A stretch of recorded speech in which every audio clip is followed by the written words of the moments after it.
Otep, Alafia, Amani, Onyankwama. Je me nomme Issa Bala Moussa Sangaré, auteur, Kamit, panafricaniste d'obédience Modibo Keïta, Nkwame Nkrumah et Julius Nyerere. Et également disciple du grand maître, le grand Osar Diop, Osiris Diop, connu sous le nom de Cheikh Anta Diop, sur la terre de nos ancêtres. Aujourd'hui, j'ai fait cette vidéo, c'est pour vous partager un extrait d'un de nos événements, ou disons d'une de nos manifestations que nous avons organisées le 20 juin 2019 devant l'ambassade de France 6 à Washington DC.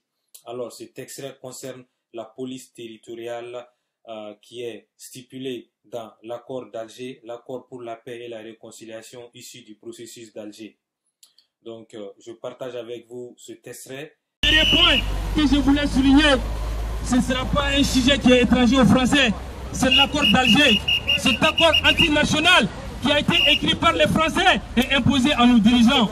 Mes chers amis, de jour en jour, nous sommes réconfortés dans notre position pour dire que cet accord n'est pas applicable, pour dire qu'on doit déchirer cet accord. Récemment, nos recherches nous ont amené un document, un rapport qui avait été rédigé par Bakara Diallo, qui était le commandant de secte de Gao. Comme vous le savez, le Mali et le Sénégal, le Mali et le Soudan, sont partis en indépendance ensemble et c'était la fédération du Mali. Il y a eu le transfert de compétences le 4 avril.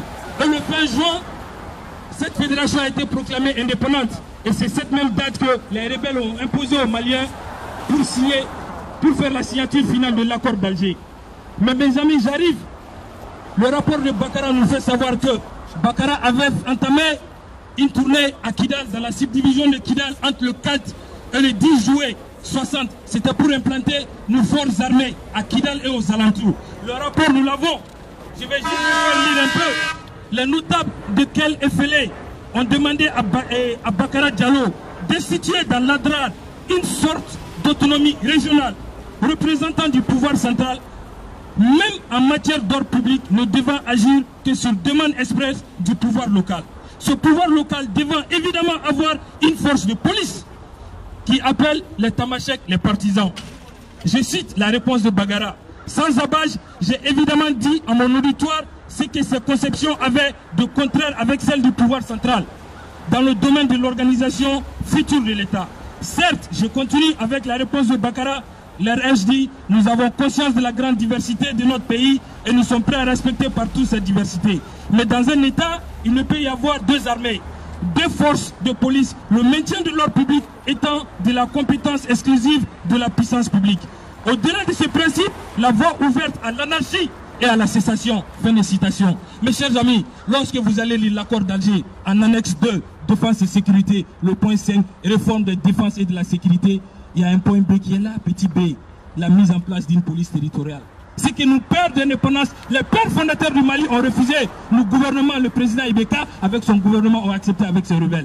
Comme ils ont dit, il ne peut pas avoir une police dans une police. Il ne peut pas avoir deux autorités dans un État. C'est pour cela que nous disons non à cet accord qui a été écrit par les Français, imposé au peuple malien. Et nous allons lutter contre cet accord également. Je salue tous les frères qui ont fait le déplacement, les 10 héritiers du Cameroun de Robert Ouyambe, les 10 héritiers de Patrice Lugumba et les 10 héritiers de Modibo Keïta. Le combat ne fait que de continuer. La France va quitter l'Afrique, la France va quitter le Mali, la France va quitter l'Afrique, la France va quitter le Mali. D'une manière ou d'une autre, nous allons...